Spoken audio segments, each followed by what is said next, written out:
Hi, this is Rob from S.g.n.r Photo, and today I'm answering your questions about photography.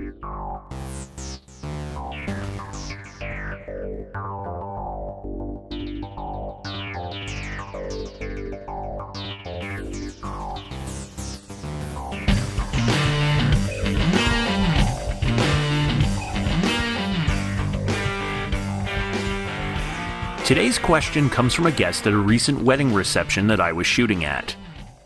While reviewing some of the photos I had taken on my laptop, a guest at the reception asked me, "Why do images taken by professional photographers look so much different than the ones I take with my own camera, even after I bring them into Photoshop for editing?" Well, first, let's eliminate one of the variables and start by saying that the issue is almost certainly not related to the camera used.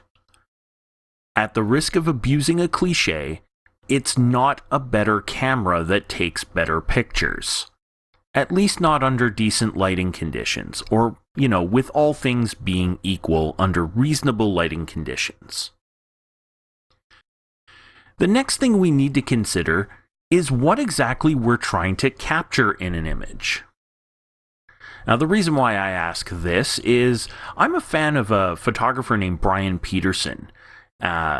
He's a photography instructor, he's a professional photographer, and he breaks things down into nice, simple chunks that make photography very easy to learn.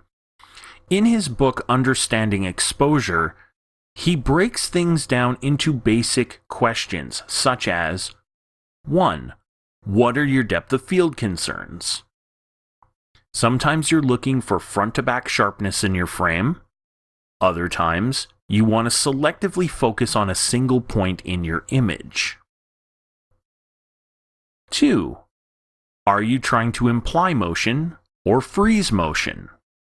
Sometimes you want to freeze a moment in time. Other times, a little bit of motion blur can add a little bit of energy into a scene, which is something you're actually looking for. A little bit of motion blur is something that's desirable. So how do you choose which is right for you? What the answer to that question really boils down to is pre-visualization.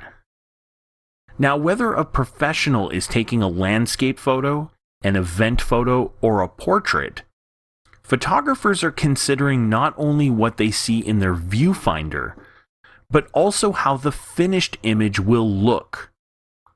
On top of depth of field and motion, things such as processing, aspect ratio, cropping, framing, these are all factors that are running through the minds of photographers before the shutter button is pressed. So how does this play out in the real world?